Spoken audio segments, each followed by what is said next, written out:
Welcome to Chapter 2 of Fire Protection Hydraulics and Water Supply, Force and Pressure. We're going to talk about the difference between force and pressure, calculate pressure given force and area. We'll then calculate pressure given elevation. We'll talk about force calculation given pressure and area, and then understand the 6 principles of pressure, as well as understand the difference between absolute pressure and relative pressure, calculate absolute pressure from relative pressure, and differentiate among static, residual, and flow pressure. So we know the study of hydraulics requires the thorough understanding of both force and pressure. Studying force and pressure together is logical because their definitions are related to one another. The 6 principles of fluid pressure the basis for our study of hydraulics, and it lays out the foundation for an accurate understanding. So pressure, force per unit of area, we know that pressure equals force divided by the area. The units of area are usually square yards or square feet, and almost universally given in square inches.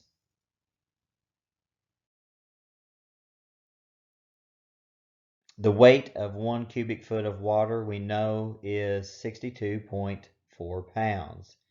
If the container is 12 inches by 12 inches by 12 inches, the force of 62.4 pounds is pressure of 62.4 pounds per square foot.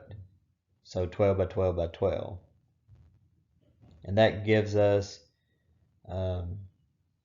if we break it down into the column of water, 1 inch by 1 inch by 12 inches, this weighs 0.433 pounds or 0.433 pounds per square inch.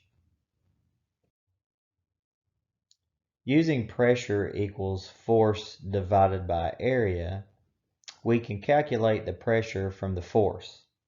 A column of water 1 inch by 1 inch and 1 foot tall exerts a pressure of 0.433 pounds per square inch. Elevation head pressure equals 0.433 times height. Again, the H stands for the elevation or the height of the water. And this is used in situations where firefighters need to calculate pressure and the force is not known. Calculating elevation from pressure, we know the pressure at a given point. We want to find the elevation of the surface of the water, and we can use H equals pressure divided by 0.433. We can also create a new formula to use multiplication. 1 psi of pressure will raise a column of water 2.31 feet. So the height equals 2.31 times pressure. And the P is the pressure exerted by the elevation. And again, the H will always be given in feet. The 6 principles of fluid pressure. 1, pressure is exerted perpendicular to any surface on which it acts. The pressure in a fluid acts equally in all directions. If pressure is applied to a confined liquid, that pressure is transmitted to every point within the liquid without reduction of intensity, also known as Pascal's principle. And we see the pressure before we add 100 psi, if we go 12 inches, we know that it is 0.433 psi, and we go down another foot, that adds together to be 0.866 psi. if we add 100 psi to that, then we are adding at the 1 foot mark 100.433 psi, and so on. At the 2 foot mark, it would be 100.866 psi. Pressure of a liquid in an open vessel is proportional to the depth of the liquid. Each 1 by 1 by 12-inch segment of water exerts 0.433 psi. So therefore, every 1 foot of water above the point where we measure pressure will add another 0.433 psi. So we see at the 2 foot mark it's 0.866 psi, and at the 3 foot level it is 1.299 psi. Pressure of a liquid in an open container is proportional to the density of the liquid. Besides water, we are only concerned with mercury, which is used to measure the amount of work a pump does at draft. It weighs 13.6 times as much as water. Liquid pressure on the bottom of a container is unaffected by the size and the shape of the container, and this is known as the hydrostatic paradox. So no matter the shape of the container, as we see in these examples here, that it will have all the same pressures at the bottom will be equal.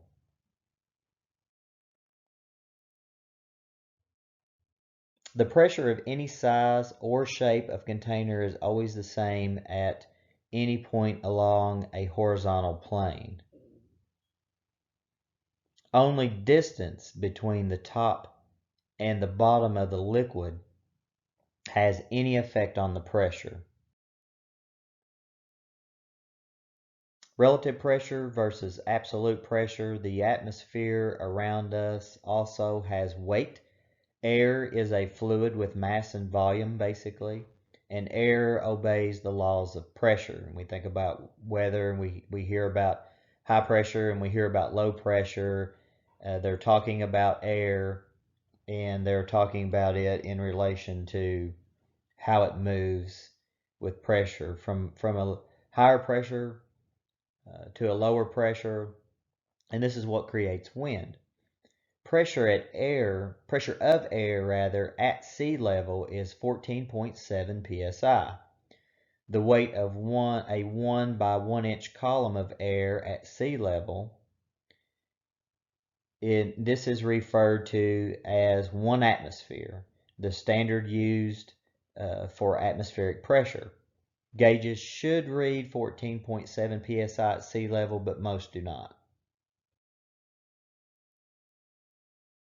So relative pressure is pressure that is indicated with 0 psi, and it says it is equal to atmospheric pressure. The gauges used on pumping apparatus, you will see, will be relative. There will be a 0. The absolute pressure is 14.7 psi atmospheric pressure at 0, and the exact pressure, including the pressure of the atmosphere. So you can see in our relative versus our absolute chart that here at 0, absolute psi or pressure is 14.7. That's atmospheric pressure, and if we were to go down, the atmospheric increases. It adds to it.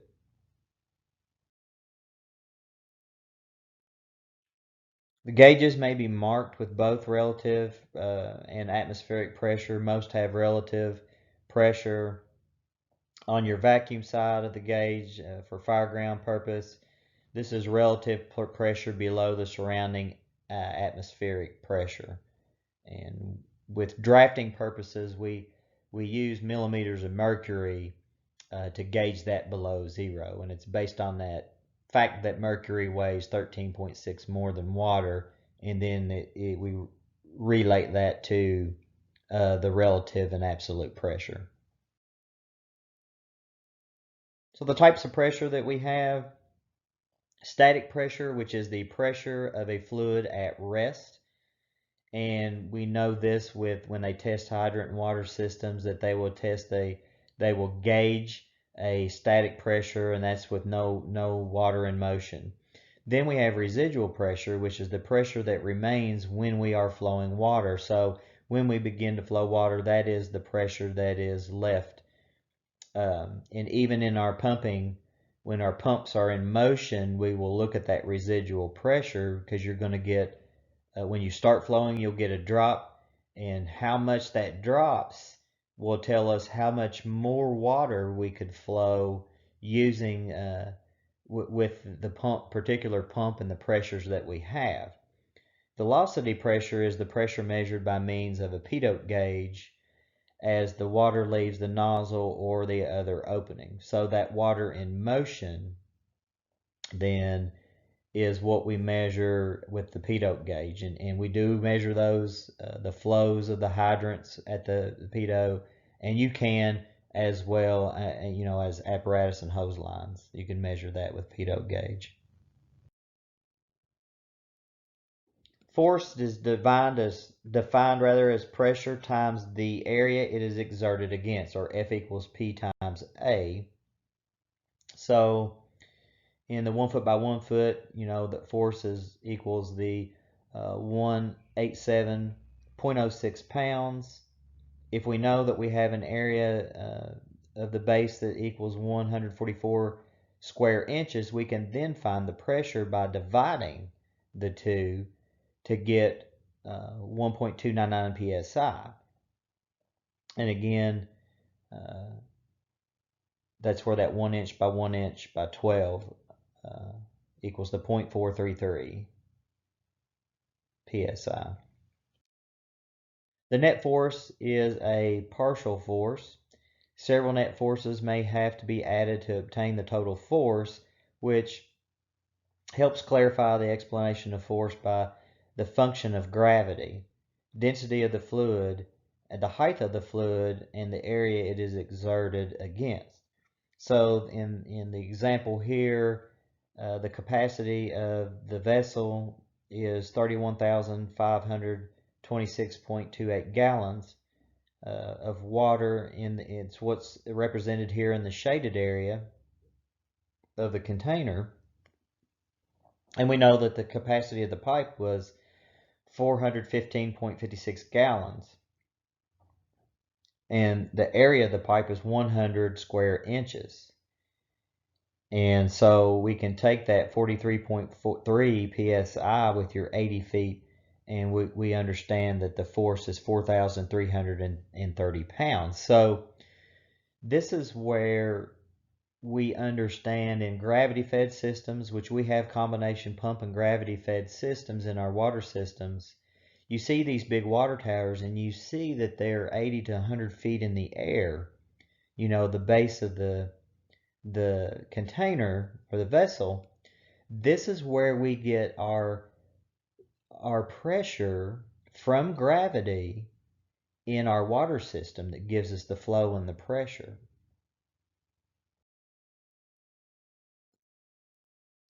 The volume of 12 cubic feet of water is equal to 89.7 gallons. Remember that our pressure at being 0.433 per 12 inches, that adds together, you get 9 feet down, you're looking at 4.33 psi. To find force at the bottom of any container, multiply that 0.433 by the height and times the area of the container. Height is also called piezometric plane. This is equivalent elevation head or H of water at the point where the force is measured. So we have to come all the way up to that plane. So when we're talking about the container, we wherever that water level is, that's that plane that we're measuring, and that gives us the PSI in our hydrant, for an example, from a gravity-fed type system. And so we have to know that head, and there's head loss, friction loss, and your pipes as well. But this gravity and the forces that we're talking about here is your 0.433 times your height times your area. So pressure, again, is the force per unit of area. A column of water 1 foot high exerts a pressure of 0.433 pounds. And there are 6 principles, again, to your fluid pressure. The pressure works perpendicular to any surface, and that pressure works equally in all directions, and the pressure is proportional to the depth. With the pressure applied to a closed container is distributed to all points equally, that pressure is proportional to density. And then your pressure at the base of the container is not affected by the container size or shape, only by the height. Relative pressure reads 0 in the presence of atmospheric pressure, so that 14.7 on a relative gauge is going to read 0. Absolute pressure reads the 14.7 at 0, and that's in the presence of atmospheric pressure. Static pressure is the pressure of fluid at rest. Residual pressure is the pressure that remains when, or the difference when water is flowing. Velocity pressure is the pressure measured by the pitot gauge as water leaves the opening. The force is pressure times the area that it is working against. Your net force is a partial force.